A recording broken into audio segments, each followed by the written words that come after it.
beautiful jewels upon the earth. I honor the light that you are and emanate. I honor your continuous connection with the divine creator. I honor the truth that you behold. I am Mother Earth, also known as Goddess Gaia. My heart and all that I am is with you now. Every moment of your conscious awareness of the earth, I am present walking beside you, merging and synthesizing with your entire being. We are one. When you entered the earthly reality, you gifted your light and pure consciousness to me, asking me to protect and safeguard your light, grounding your truth into the earth. The moment that you shared your light with me was many lifetimes ago. It was a moment of divine grace and blessings as we integrated, creating such a deep bond of trust.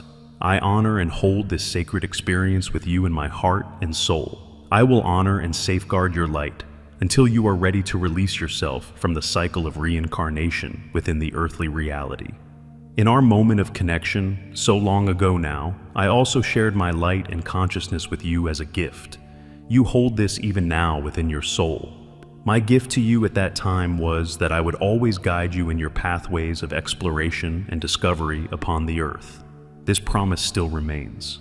I have integrated and created a sacred bond with every soul incarnate upon the earth prior to their first existence on the earth. This means that when you connect with my energy and presence, you are also connecting with the pure essence of every soul, whether human, animal, plant, or other. I hold and safeguard the purest essence, light and consciousness of every being upon the earth.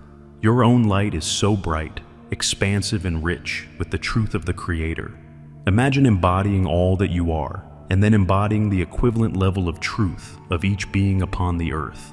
It is my wish that humanity begins to recognize my presence with a new perspective, allowing themselves to realize that I am a great source, guardian, and a beacon of all that is the Creator. When you allow yourself to recognize my truth and existence with you, you allow yourself to recognize the expansive, powerful, and creator nature of your being, as well as those around you, reconnecting with Mother Earth's promise. Mother Earth, I recognize you as a guardian of my pure light and essence as I exist upon and explore the earth. Please welcome me into the chambers of your heart and soul. Let me sit, meditate, and be present with your glorious, gracious, and loving light surrounding me. I am ready to receive you, to recognize you in a new way. Take a moment to breathe Mother Earth's light into your being, becoming aware of her presence. Mother Earth, together we experienced a beautiful blessing of our energies synthesizing before my first incarnation upon the earth. Please remind me of this moment. Remind me of the exchange that occurred between us, the impact upon my being, and the deep love I experienced. Remind me of your promise and gift to me at that time. Let me feel, sense, and acknowledge your energy merging with mine as you promise to safeguard, protect, and guide me through this earthly reality. I wish to be reminded of our true connection so that I can more fully experience your presence and support with me, as was intended. Take a moment to breathe in the light, consciousness, and remembrance that I, Mother Earth, share and awaken within your being from our very first meeting. Mother Earth, I invite you, if the timing is appropriate, to reveal to me the light, consciousness, and truth I shared with you before my first incarnation on the earth, when I was in a state of complete remembrance of myself as the Creator. Let me glimpse and perceive my truth through you. Thank you. Take as long as you feel guided to perceive and accept all that I, Mother Earth, share with you as I reflect your truth to you to activate your remembrance. Connecting with Mother Earth's library of wisdom. I, Mother Earth, am equivalent to a library of the Creator's wisdom, consciousness, guidance, and truth. I hold and safeguard the soul essence and truth of every being who has incarnated upon the earth. This means that if you wish to receive guidance, new understandings, wisdom, or expand your spiritual knowledge, you can connect with my energy and presence, sharing with me that which you require. I will then bring forth the most appropriate light and consciousness to connect with your being and for you to contemplate, thus igniting and assisting you in gaining the inspiration you require. You may approach me to gain inspiration on any matter, whether it is spiritual, physical, about the earth, the inner planes, or your spiritual evolution. I am ready and waiting to be of service to you. Mother Earth, I recognize you as a library and fountain of knowledge. I ask you to welcome me into the light chambers of your soul and heart. Let me benefit from the wealth of Creator knowledge and wisdom you safeguard. Please bring forth and ground into my being and conscious mind all you feel is appropriate for me to understand now. Breath in the light and consciousness I share with you now, allow your mind to be peaceful as you observe any inspiration dawning. When you are ready or feel guided, you can ask any questions you wish to gain assistance or inspiration with. Let Mother Earth awaken your inner and outer pathway. One of my purposes is to guide you in moving along pathways that support the growth, awakening, and remembrance of your Creator aspect within your being. I, Mother Earth, have the ability to guide you in your inner explorations and pathways of awakening, as well as supporting and inspiring you in experiencing appropriate pathways in your physical reality and daily life upon the earth. If you are feeling uncertain as to the next step for you concerning your spiritual awakening or experience upon the earth, you can call upon my energy to assist you. I am able to assist you because when I promise to safeguard your light and anchor your essence into the earth, I also received from you guidance and understanding for your journey and pathways upon the earth for each lifetime. In truth, you have already shared with me the information that you require in this very moment, because you foresaw all you would need and require to assist yourself at every moment of your journey. I invite you to enter into my chambers of light within my heart and soul. Ask me to share with you the necessary information, inspiration, and guidance to enable you to realize your current pathway upon the earth. A new pathway that requires to be activated and explored, or to receive greater understanding to aid your progression along your pathway. You may ask to see, sense, or acknowledge, or to gain assistance with your spiritual inner pathway. You may then connect with me to explore your physical, earthly, and material pathway. There is a third pathway which I can reveal to you. This is your pathway connected to working in harmony with and in service to the earth, as well as the evolution of the earth. Often this pathway is an understanding which many do not wish to see, as it invites them to recognize their sacred abilities, skills, qualities, and truth, collecting this to create a positive impact upon the earth. This pathway requires for you to have faith in yourself, the Creator, and my energies, as well as trusting with courage in your ability to instigate transformation in a positive and loving way. A recognition of your inner strength is required in order for you to fully embark upon the pathway of divine service of the positive evolution of the earth. I invite you to take some time to connect with my presence. There is much that I wish to share with you energetically to support you in being of service to all and the earth. With the greater presence of higher aspects of your soul embodied within your being, it is now time to recognize my truth and the tremendous assistance I can share with you, as well as allowing pathways to unfold with ease and perfection. Lord Melchizedek, conscious co-creation. Creating from the heart, people have prayed to God to change the outer world circumstances since the beginning of our awareness that God exists, but it seems as if God does not always listen to our prayers. Why? Have you ever asked yourself this question? Why does God not give us what we ask? In the Bible it says, "Ask and you shall receive." But still it does not seem to happen. Perhaps what follows will provide an answer. Let's talk about creation and creating. We are often taught both in school and at home that we are at the mercy of the elements and the random effects of the laws of physics. And of course, if you believe this to be true, then you are limited by this belief and it becomes your reality. But long ago, people didn't think in this manner.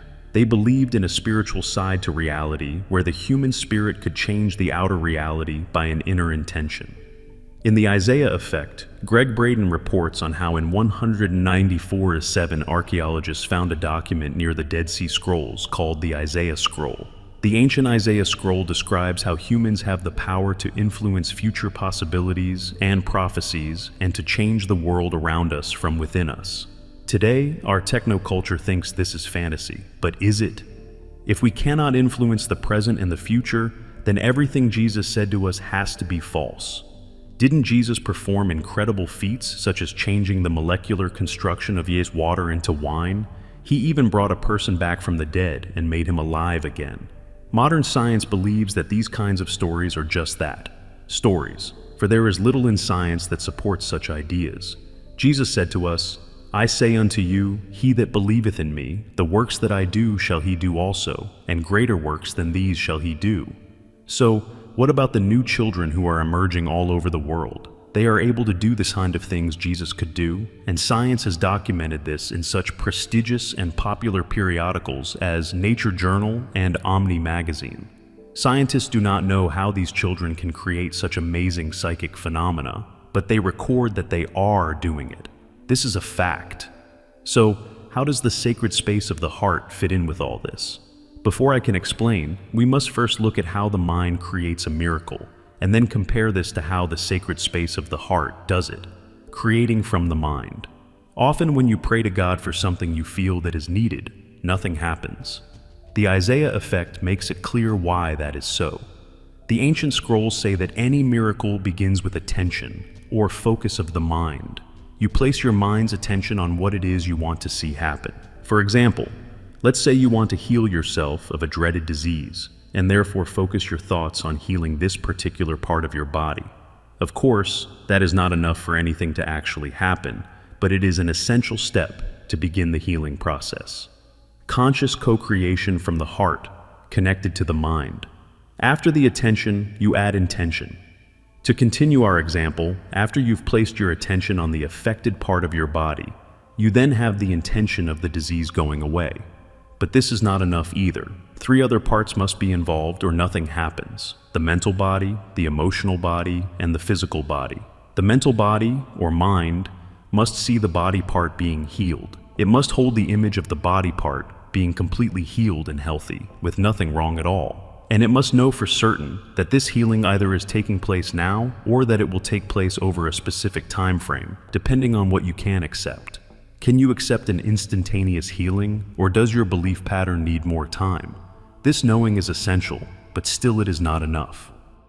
Next, the emotional body must engage. One must feel the emotion of what it will be like to be completely healthy, no longer having the disease. You must actually feel this emotion, and not just have your mind thinking it is feeling the emotion. This is a tricky part for many, but without the emotional body engaged, absolutely nothing will happen, and still it is not enough. You could be praying to be healed. Your attention could be fully on the disease. Your intention could be that the disease is healed. Your mind could know that your body is either healed or going to be healed. And your emotional body could be feeling the emotion, say, joy, as if your body was completely healthy. But as long as the last and third part has not been engaged, nothing will happen. How many people have prayed for something using all the above, just knowing it will happen, crying for hours for it to happen, and still, nothing? This is because the last part has not been brought into the equation. It is the part that almost everyone forgets or doesn't recognize. The final part, the forgotten aspect, is the physical body. In our example, you must feel the part of your body being completely normal and healed. This does not mean feeling a mental pattern or consciousness searching within the body. Rather, this means having actual body sensations where you feel your body responding. You feel no more pain. Instead, you feel vitality in the area of your body you are focusing on. You feel the health and beauty of your body. When this final step of the body responding begins, the miracle will always follow. But there is more, which was not discussed in the Isaiah effect.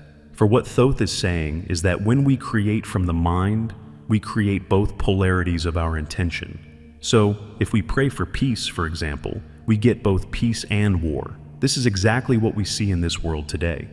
Millions, if not billions of people are praying for and wanting peace. But what we have are areas of the world in peace and areas of the world in war, all mingled together. At the moment, 46 wars are going on. So, let's look at this situation even deeper. Logic versus feelings and emotions. The mind creates by using thoughts, and the thoughts follow one another using logic. And so, in whatever the mind creates, you can logically follow the path of how the reality has been transformed from one state to another.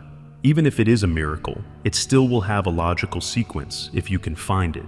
But, as I have said, it will always generate both sides of the polarity of the original intention. The heart, however, is completely different. The heart creates through dreams and images, and these manifest through feelings and emotions. This form of creation does not use logic, and therefore does not have to be logical to get from one state to another. If you are praying for rain using the heart, for example, it could start raining immediately, even if there were no clouds in the sky only moments before. It is just like dreams, where you may find yourself in Italy in one scene, and seconds later you are in Canada in a completely different scene. How did you get from Italy to Canada in a couple of seconds? Of course, we accept this happening in our dreams, but we think it is impossible in the 3D world. Perhaps it is not. Dream a dream of a new world. One of the last pieces of information you need to consciously co-create lies in the experiential realization that no matter how it appears to you, within the sacred space of the heart, there will always be a direct connection back to the 3D reality of the stars and planets. Sometimes this connection will not present itself immediately, but if you continue to enter your heart, you will find it. This is very important, since it is this connection back to the stars and planets that allows the dreams of the heart to manifest in this world. So, before you begin to manifest from within the sacred space of the heart, find the connection back to this world through the stars and planets so you know the truth. So I ask you to go into your sacred space of the heart and merge your heart with your Merkaba field and begin dreaming a dream of a new, healthy world. Apply all you know to consciously co-create with God, a new body, a new life, and finally a new world. This power is your birthright and your heritage, for you are the son or daughter of God. From within your intimate relationship with God, all things are possible. These instructions are a pathway to the realization that your body is light and the world you live within is light, and that both are directly connected to your consciousness. Living within your heart, surrounded by the energy field of your Merkaba, living and creating from this holy place, this is the next step toward finally realizing the truth of who you really are and the beginning of the fulfillment of your sacred purpose for existing. At this point, you will certainly realize that you are in the process of ascension into heaven. And I wanted to close with the words of an old friend of us all. You may say I'm a dreamer, but I'm not the only one. Perhaps someday you will join us, and the world will live as one. John Lennon.